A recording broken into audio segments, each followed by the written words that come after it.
વર્તુળાલેખ આજે આપણે વર્તુળાલેખ વિશે શીખીએ। વર્તુળાલેખ એટલે કોઈ માહિતી કે જે કુલ 100%માં હોય તો એને અલગ અલગ વર્તુળ દ્વારા વર્તુળમાં અલગ અલગ ભાગ દ્વારા એને બતાવવામાં આવે તેને વર્તુળાલેખ કહે છે। ધારો કે કોઈ 5 વ્યક્તિ છે એ મેળામાં જાય તો એ મેળામાં અલગ અલગ રૂપિયામાં ખર્ચ કરે છે અને એ માહિતી તમારે શોધવાની છે કે દરેક વ્યક્તિએ કેટલા રૂપિયા ખર્ચ કર્યો છે। આપેલી માહિતી તમને દરેકે ટકાવારીમાં કરેલ ખર્ચ આપેલો હોય, જેમ કે એક વ્યક્તિ 40% ખર્ચ કરે છે, એક વ્યક્તિ 25% ખર્ચ કરે છે, ત્રીજી વ્યક્તિએ 20% ખર્ચ કર્યો છે, ચોથી વ્યક્તિએ 10% ખર્ચ કર્યો છે, પાંચમી વ્યક્તિ 5% ખર્ચ કરે છે। વર્તુળાલેખમાં જ્યારે આ માહિતીને બતાવવામાં આવે ત્યારે એ સાચી રીતે જે માપ બતાવે એ માટે તેને વર્તુળના ખૂણા સાથે ચોક્કસ રીતે ભાગ પાડીને બતાવવામાં આવે, કારણ કે વર્તુળના કેન્દ્ર પાસે બનતો કુલ ખૂણો 360 અંશનો હોય, એટલે જ્યારે અહીં ખૂણા અલગ અલગ માપમાં થશે એનો કુલ સરવાળો કરશું તો એ 360 મળશે। અહીં તમે જોઈ શકશો કે ટકાવારીનો સરવાળો 100% થાય છે। જો આ જ માહિતી વર્તુળાલેખને બદલે સ્તંભાલેખમાં આપવામાં આવી હોય તો આ રીતે હોય કે અહીંયા ઉગમ બિંદુ 0, ઉગમ બિંદુથી અહીં 5 વ્યક્તિનો એક સ્થાન બતાવવામાં આવે જેની વચ્ચેનું અંતર પણ એક સમાન હોય, અને એ જ રીતે અહીં આ ધારો કે 1 એકમ એને 5 સેમી લઈએ તો આ 5 એટલે અહીં આપણે એક ટકાવારીમાં લેશું કે આ 5%, 10%, 15%, 20%, 25%, 30%, 35% અને 40%। તો વાય અક્ષ ઉપર ટકાવારી અને અહીં 5 વ્યક્તિ, ધારો કે એ વ્યક્તિ બી, સી, ડી અને ઈ છે। પ્રથમ વ્યક્તિ 5% ખર્ચ કરે છે તો અહીં આ બિંદુ મળે અને અહીં આપણે આ રીતે એક નાનકડો સ્તંભ બનાવવામાં આવે। બી વ્યક્તિએ 10% ખર્ચ કર્યો છે તો અહીં બી પર 10 જેટલી ઊંચાઈનો બીજો જે સ્તંભ બનાવવામાં આવે। આ રીતે સી વ્યક્તિ માટે 20ની ઊંચાઈએ 20ના આંકડા પર આ રીતે સ્તંભ મળે। ડી માટે 25% માટે અહીંથી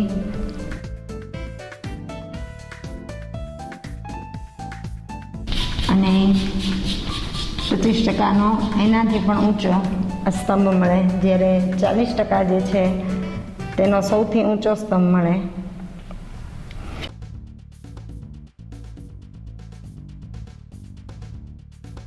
પરંતુ અહીં આપણે આને 100%માં વહેંચાયેલું છે એ સરળતાથી જોઈ શકતા નથી।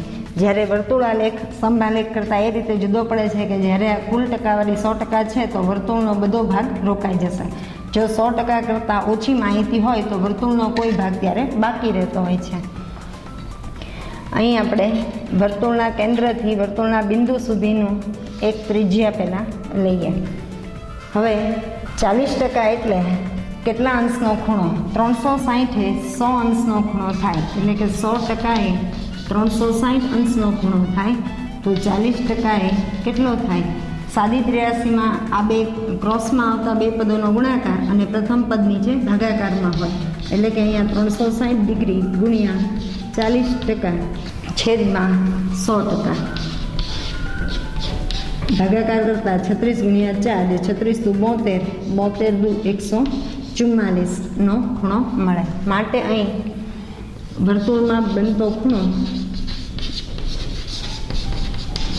અહીં 144 ડિગ્રીનો લેવો પડે, જે તમને કઈ રીતે આપેલો હોય કે અહીં કોણ માપકનું મધ્ય બિંદુ અહીં કેન્દ્ર પર ગોઠવી 0થી આ રીતે અહીંયા 90, 100, 110, 120, 130, 140 અને અહીં 4 ડિગ્રી આ પોઈન્ટ આપી અહીં જોડતા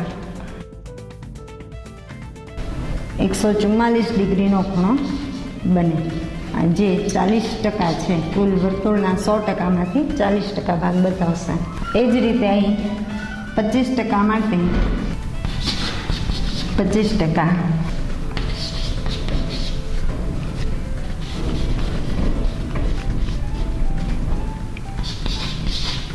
25 ચોક 100 અને 4 9 36 એટલે 90 ડિગ્રીનો ખૂણો મળે. ફરી આ મધ્ય બિંદુ અને આ કેન્દ્ર અહીં સાથે ગોઠવી અને એક ત્રિજ્યા આ સાથે આવે એ રીતે ગોઠવી અહીંયા 90 મળે ત્યાં પોઈન્ટ આપવાથી અને એ પોઈન્ટને કેન્દ્ર સાથે જોડવાથી અહીંયા 90 અંશનો ખૂણો મળે, જે 25% ભાગ બતાવે. ત્યાર પછી 20% માટે 360 ગુણ્યા 20/100 તો 36 દુ 72 ડિગ્રીનો ખૂણો. ફરી એ જ રીતે અહીં ગોઠવી 0 થી 72 અને 2 આ 72 ડિગ્રીનો ખૂણો જે 20% છે. 10% માટે 36 મળશે, 10 × 30 અને 6 36 તો બાકી 18 ડિગ્રી મળશે. એ કુલ 100% હોવાથી બાકીનો ભાગ 18 ડિગ્રીનો ખૂણો મળશે, એ તમે જોઈ શકશો. આ 10% અને આ 5%. આમ જ્યારે કુલ ટકાવારી જો 100% હોય તો વર્તુળાલેખ દ્વારા દર્શાવતા તેનો કુલ ભાગ વર્તુળ દ્વારા રોકાઈ જાય છે અને એકબીજાની સરખામણીમાં એ દરેક ભાગ ખ્યાલ આવે છે કે 40% છે એ બધા કરતાં મોટું હોવાથી બંને આ રીતે મોટો હિસ્સો 40% રોકે એટલે કમ્પેરિઝન આપણે ઝડપથી સમજી શકીએ છીએ. જો અહીં 40%ને બદલે 50% હોત કોઈ એક માહિતી અથવા કોઈ એક વ્યક્તિએ કરેલો ખર્ચ તો એણે અડધું વર્તુળ રોક્યું હોત, કારણ કે 100%નું અડધું 50% થાય.